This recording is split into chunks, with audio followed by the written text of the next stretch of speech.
বলছে আম্মা আমার আব্বা কোথায়? আমার আব্বাকে তো এই জায়গার মধ্যে দেখতে পেলাম না মা। আমার আব্বা কি দুনিয়া থেকে ইন্তেকাল করেছে? বলছে হ্যাঁ ইন্তেকাল করেছেন বাবা। তোমার আব্বা পৃথিবীর জমিনে আর বেঁচে নাই, তোমার আব্বা ইন্তেকাল করেছে। বলছে আম্মা আমার আব্বার রওজাটাকে একটু জিয়ারত যদি করতে পারতাম, আমার আব্বার রওজাটাকে যদি একটু জিয়ারত করতে পারতাম। বলছে বাবা তোমার আব্বার রওজাটাকে তুমি জিয়ারত করবা তো চলো তোমার দাদু জানের কাছ থেকে আগে আদেশ নিতে হবে, হুকুম নিতে হবে, অর্ডার নিতে হবে। তোমার দাদু জান আব্দুল মুত্তালিব যদি অর্ডার দেয় তাহলে তোমাকে আমি নিয়ে যেতে পারবো, ওই তোমার আব্বা জানের রওজাটাকে জিয়ারত করিয়ে দিতে পারবো। তোমার দাদা যদি অর্ডার না দেয় তাহলে তোমাকে কিভাবে নিয়ে যাব বেটা? এইভাবে বলার পরে আপনার কিনা রাত্রি সন্ধ্যা যখন ঘনিষ্ঠ হয়ে আসলো, আল্লাহর নবীকে নিয়ে আপনার আব্দুল মুত্তালিবের আপনার বাড়ির মধ্যে চলে গেলেন। মা আমিনা বাড়ির মধ্যে গিয়ে আপনার রেখে দিলেন। রাখার পরে সকালবেলা আল্লাহর নবী আবার আম্মাকে ডাক দিয়ে বলল মা, ছোট্ট বাচ্চাকে যে কথাটাই রাত্রিবেলা বলবেন সকালবেলা মনে থেকে গেলে কিন্তু মায়ের কাছে আবার এসে বায়না করে না ভাই? বলে আম্মা আমাকে যে আপনি বলেছিলেন যে আমাকে নিয়ে আপনার আমার আব্বাজানের রওজাটা জিয়ারত করতে যাবেন আম্মা, তো কই আমাকে নিয়ে চলুন, আমার আব্বাজানকে একটিবার দেখবো, আমার আব্বাজানের রওজাটাকে একটিবার দেখবো। বলছে চলো তোমার দাদু আব্দুল মুত্তালিবের কাছ থেকে অর্ডার নিতে হবে। বেরাদার এইভাবে করতে করতে আব্দুল মুত্তালিবের কাছে আপনার কিনা আল্লাহর নবী আর মা আমিনা চলে গেলেন। আব্দুল মুত্তালিবকে ডাক দিয়ে বলল আব্বাজান আপনার এই নাতি আপনার পোতা মুহাম্মদ সাল্লাল্লাহু আলাইহি ওয়াসাল্লাম নিজের দাদা জানের রওজাটাকে নিজের আব্বা জানের রওজাটাকে জিয়ারত করতে চাইছে, আপনি একটিবার অনুমতি দেন, আমি নিজের মায়ের বাড়ি থেকেও ঘুরে আসব, আমি নিজের আব্বাজানের বাড়ি থেকেও ঘুরে আসব, আপনার এই ছোট্ট নাতিকে আপনার আব্বাজানের রওজাটাও জিয়ারত করে নিয়ে আসবো। জোরে বলি সুবহানাল্লাহ। বেরাদার এইভাবে করতে করতে হযরতে আব্দুল মুত্তালিব বলছে আমিনা আমি তোমাকে অর্ডার দিতে পারি, এইভাবে অর্ডার দিয়েছিলাম আমার ছেলে আব্দুল্লাহকে। আমার ছেলে আব্দুল্লাহকে যখন শাম সিরিয়ার দিকে ব্যবসা করতে যাবে, আমি বললাম আব্দুল্লাহ তোমাকে শাম সিরিয়ার দিকে ব্যবসা করতে যেতে হবে না। আমার ছেলে আব্দুল্লাহ আমার কাছ থেকে আপনার কিনা ছুটি নিয়ে অর্ডার নিয়ে গিয়েছিল, কিন্তু আমার ছেলে আব্দুল্লাহ আর আমার কাছে ফিরে আসে নাই। ও আমিনা শোনো, তুমিও যাবা, তুমি কি আবার ফিরে আসবা কি আসবা না আমাকে একটু বলো। হযরতে মা আমিনা ডাক দিয়ে বলল আব্বা হুজুর আপনি আমাকে কিছু দিনের জন্য যেতে দেন, আমি আবার আপনাদের কাছে ফিরে আসব। এইভাবে করতে করতে আল্লাহর নবীকে আপনার কিনা নিয়ে আল্লাহর নবী সাল্লাল্লাহু আলাইহি ওয়াসাল্লামকে নিয়ে আপনার যখন যাওয়ার জন্য অর্ডার চাইলেন, এইভাবে করতে করতে আপনার কিনা হযরতে মা আমিনা আপনার কিনা হযরতে আব্দুল মুত্তালিবকে বলার পরে আব্দুল মুত্তালিব বলছে উম্মে আইমানকে আপনার সঙ্গে করে নিয়ে যেতে হবে, উম্মে আইমানকে তোমাকে সঙ্গে করে নিয়ে যেতে হবে, উম্মে আইমান তোমাদের সঙ্গে থাকবে, উম্মে আইমান তোমাদের সঙ্গে থাকবে। ছাড়ো ভাই ছাড়ো, এটা ছেড়ে দাও, মাইকে প্রেসার পুরো আওয়াজ আসছে, ছেড়ে দাও, কোনো ব্যাপার না, থাক কোনো ব্যাপার না। তো বেরাদার এইভাবে তোমার আব্দুল মুত্তালিব আপনার কান্না করছে আর বলছে আমিনা তুমি যাবা ঠিকই, তোমাকে আমি যেতে দিব ঠিকই, কিন্তু তুমি আব্দুল্লাহর মতো হয়তো আমাকে আর ধোঁকা দিবা, আব্দুল্লাহর মতো হয়তো আর আমার কাছে আসবা না, আব্দুল্লাহ আমার কাছে ফিরে আসেনি হয়তো তুমি আর আমার দিকে আসবা না। আমিনা বলো তুমি কি আর আমার কাছে আসবা না? আমিনা রাদিয়াল্লাহু তাআলা আনহা ডাক দিয়ে বলল আব্বা আব্বা গো আমি আপনার কাছে আবার ফিরে আসবো, আমি নিজের আব্বা জানের বাড়ির দিকে থাকবো না। বিবি উম্মে আইমানকে সঙ্গে করে নিয়ে আল্লাহর নবীকে সঙ্গে করে নিয়ে আপনার কিনা ঘোড়ার পিঠের মধ্যে আরোহিত হলেন।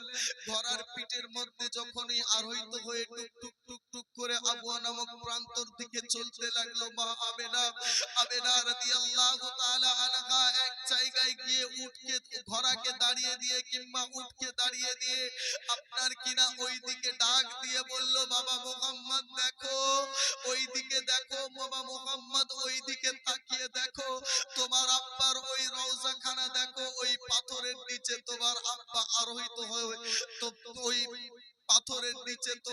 আব্বা আপনার কিনা শুয়ে ওই জায়গার মধ্যে আরাম করতেছে।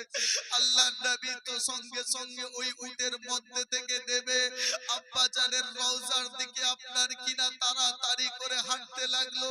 আল্লাহর নবী গিয়ে ডাক দিয়ে বলল, আব্বা আব্বা এই জায়গার মধ্যে শুয়ে আছো গো আব্বা, একটিবার আমাকে মোহাম্মদ বলে ডাক দাও গো আব্বা, একটিবার আমাকে আপনার কিনা কোলের মধ্যে নাও গো আব্বা, আব্বা আমাকে একটিবার মোহাম্মদ বলে ডাক দাও।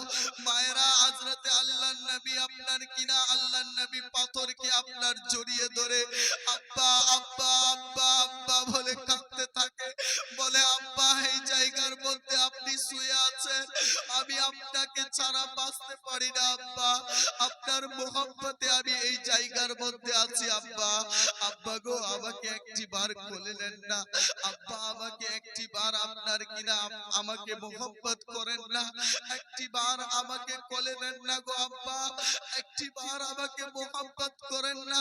এইভাবে বলতে বলতে হযরতে আল্লাহর নবী সাল্লাল্লাহু তাআলা আলাইহি ওয়াসাল্লাম পাথরের সঙ্গে বুক লাগিয়ে আপনার কিনা সেই জায়গার মধ্যে বসে পড়ল। পিছন থেকে মা আমেনা রাদিয়াল্লাহু তাআলা আনহা ডাক দিয়ে বলল, বাবা মুহাম্মদ শোনো, এইদিকে আসো, তোমার আব্বা পৃথিবীর জমিন থেকে বিদায় নিয়েছে, তোমার আব্বা কোনোদিনও তোমাকে আপনার ছেলে বলে আর স্বীকৃতি দিতে পারবে না, তোমার আব্বা আর তোমাকে ডাকতে পারবে না। আল্লাহর নবী তখন আপনার দুই চোখের পানি ছেড়ে ছেড়ে আপনার কান্না ক্রন্দন করে বলল, আব্বা আব্বা আমাকে একটিবার এই দিকে আপনার কিনা কোলের মধ্যে নেন না গো আব্বা, কেন আপনি আমাকে কোলের মধ্যে নিচ্ছেন না? আল্লাহর নবী এইভাবে করার পরে আপনার কিনা বলতে আছে, আব্বা আব্বা জান আমাকে একটিবার অন্তরের বুকের মধ্যে নেন না গো আব্বা, আমাকে একটিবার কোলের মধ্যে নেন না। আল্লাহর নবীর এই কথা শোনার পরে হযরতে আব্দুল্লাহ জানো ওই আপনার কিনা রওজার মধ্যে থেকে রব্বুল আলামিনের দরবারে ফরিয়াদ করতে লাগে, মাগো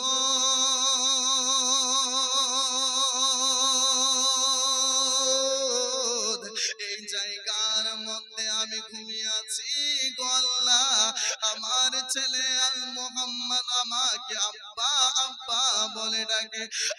আকাশের মালিক, জমিনের মালিক, একটিবার আমাকে অর্ডার করো, একটিবার আমাকে আদেশ দাও, একটিবার আমাকে হুকুম দাও, আমি আমার ছেলে আব্দুল্লাহ আমার ছেলে মুহাম্মদকে কোলের মধ্যে নিয়ে আমার ছেলে মুহাম্মদকে আপনার কিনা মোহাব্বত করি। আল্লাহ রাব্বুল আলামিন বলে, আব্দুল্লাহ আমার বিধান কোনোদিনও আপনার কিনা বৃথা যাবে না। আয় আব্দুল্লাহ তুমি ও কালের মায়া ছেড়ে পরকালের মধ্যে অন্ধকার কবরে রয়েছো। আব্দুল্লাহ তুমি বললে তো তোমার ছেলেকে মোহাব্বত করতে দিতাম না। আব্দুল্লাহ ডাক দিয়ে বলল, মালিক তাহলে আমার ছেলেকে কি আমি আর আপনার মোহাব্বত করতে পারবো না? বেরাদার হযরতে আব্দুল্লাহ এইভাবে বলার সঙ্গে সঙ্গে আল্লাহ রাব্বুল আলামিন যেন হযরতে জিবরিল আমিনকে ডাক দিয়ে বলল, জিবরাইল যাও যাও যাও ওইদিকে একটিবার চলে যাও। হযরতে আব্দুল্লাহর মতো আপনার কিনা কোনো ছেলে যদি কাল কিয়ামত পর্যন্ত নিজের আব্বার রওজার কাছে এসে কান্না করে, হযরতে আব্দুল্লাহর মতো যদি কেউ যদি কান্না করে, আল্লাহর নবীর মতো কেউ যদি ওই কবরের মধ্যে গিয়ে কান্না করে, ওই কবরের মধ্যে গিয়ে কান্না করার কারণে কিয়ামত পর্যন্ত যার বাবা অন্ধকার কবরে ঘুমিয়ে থাকবে, আর কারো ছেলে যদি ওই কবরের মধ্যে গিয়ে কান্না করতে পারে, আমি আল্লাহর তরফ থেকে বাজেট থাকলো সেই বাবা হলো জান্নাতি। কিয়ামত পর্যন্ত কারো ছেলে যদি এইভাবে আপনার কিনা নিজের আব্বার জন্য কান্না করতে পারে, সেই বাবা হলো জান্নাতি। সেই বাবা আপনার কিনা কোনোদিনও জাহান্নামের মধ্যে আমি রব্বুল আলামিন দিব না। আল্লাহর নবীর মাহফিলে বসে এটাই শিক্ষা আমাদের পাওয়া যায়। আগেকার আপনার কিনা বাড়িগুলো ছিল কাঁচা, কিন্তু মানুষের ঈমান ছিল পাকা। এখন বর্তমানে আপনার কিনা মানুষের ঈমান হয়েছে কাঁচা, বাড়ি হয়ে গিয়েছে পাকা। আল্লাহ রাব্বুল আলামিন সৃষ্টি করেছেন টাকাকে আপনার কিনা প্রয়োজনে কাজে লাগার জন্য। আল্লাহ রাব্বুল আলামিন সৃষ্টি করেছে মানুষ মানুষকে ভালোবাসার জন্য। বর্তমানে আমরা মানুষকে আপনার কিনা কাজে লাগাই, আর বর্তমানে আমরা টাকাকে আমরা ভালোবাসে ফেলেছি। এটাই আমাদের জিন্দেগি।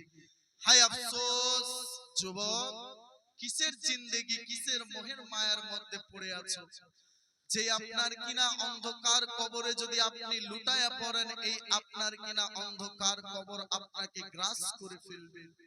কিসের মোহাব্বতে আপনি পড়ে আছেন, যেই মোহাব্বত আপনার কিনা যেই কবরের মধ্যে গিয়ে 3 টুকরা কাফনের ছাড়া আপনি আর কোনো কিছু পাবেন না। কিসের মোহাব্বতে পড়ে আছেন, যেই মোহাব্বতের কারণে এই পৃথিবীর জমিনটা চলবে না। যেই মোহাব্বত আপনি যদি আপনার কোনো জায়গার মধ্যে অ্যাক্সিডেন্ট হয়ে মারা যান, আপনার ছেলেরা দেখবে, আপনার মায়েরা দেখবে, হয়তো 1 দিন 2 দিন 3 দিন 4 দিন 5 দিন কান্না করবে আপনার জন্য। তারপরে আপনাকে সবাই ভুলে যাবে। আপনি একটিবার খেয়াল করলেন না, রাত্রিবেলা হয়তো আপনি মারা গেলে আপনার কিনা সকালবেলা যদি আপনি মারা যান, পুরো দিনে আপনার ছেলে আপনার জন্য খাওয়া বন্ধ করবে না। আপনি যদি রাত্রিবেলা মারা যান, আপনার ছেলে আপনার জন্য কোনো কিছু বন্ধ করবে না। আপনার কিনা আপনার ছেলে সেদিনেও ভাত খাবে। আপনার কিনা সমুদ্র, আপনি যদি মারা যান, দিঘির পানি যে উতাল পাতাল করছে আপনার জন্য বন্ধ হবে না। আপনার কিনা কোনো জিনিস আপনার জন্য থেমে থাকবে না। দুনিয়া আপনার ঠিকই নিজের গতিতেই চলতে থাকবে, শুধু হারিয়ে যাবেন আপনি আর আপনার অস্তিত্ব। জোরে বলে সুবহানাল্লাহ। তাই কবি বলেন, কাফন আমার আপন, কবর আমার ঘাটি, ওই কবরে যেতে হবে, রহিবে না কেউ সাথী। ওই কবরে যেতে হবে, রহিবে না কেউ সাথী। জোরে বলুন আরেকটু জোরে, কাফন আমার আপন, কবর আমার ঘাটি, ওই কবরে যেতে হবে, রহিবে না কেউ সাথী। ওই কবরে যেতে হবে, রহিবে না কেউ সাথী। থাকতে হবে নিরালাই, একা একা বাসতলায়, চতুর্দিকে রবে শুধু মাটি। ওই কবরে যেতে হবে, রহিবে না কেউ সাথী। 3.5 হাত মাটির ঘর, কারো আপন কারো পর, কারো হবে ফুলেরই বাগান,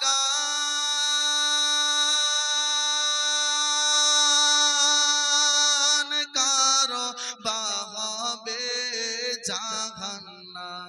জোরে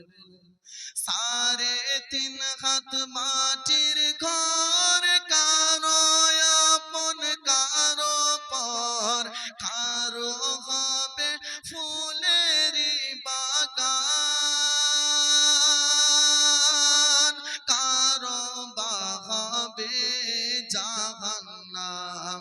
আমল নামায় সেদিন থাকবে আধার ঘরের বাতি, ওই কবর কবরে যেতে হবে, রহিবে না কেউ সাথী।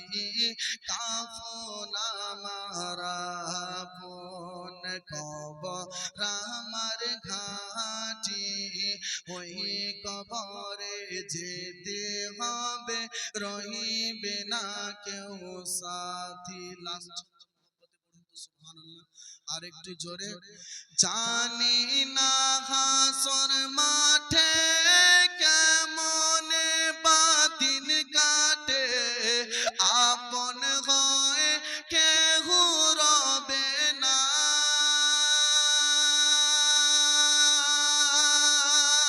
রবে শুধু আল্লাহ রাব্বানা।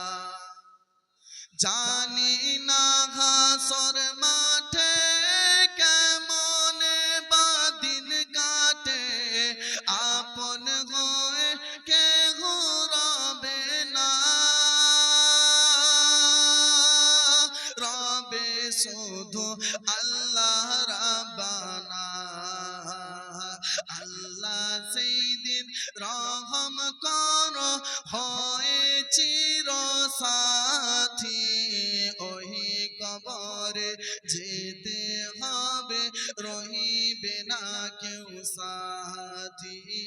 কাফন আমার আপন, কবর আমার ঘাটি, ওই কবরে যেতে হবে, রহিবে না কেউ সাথী। আল্লাহ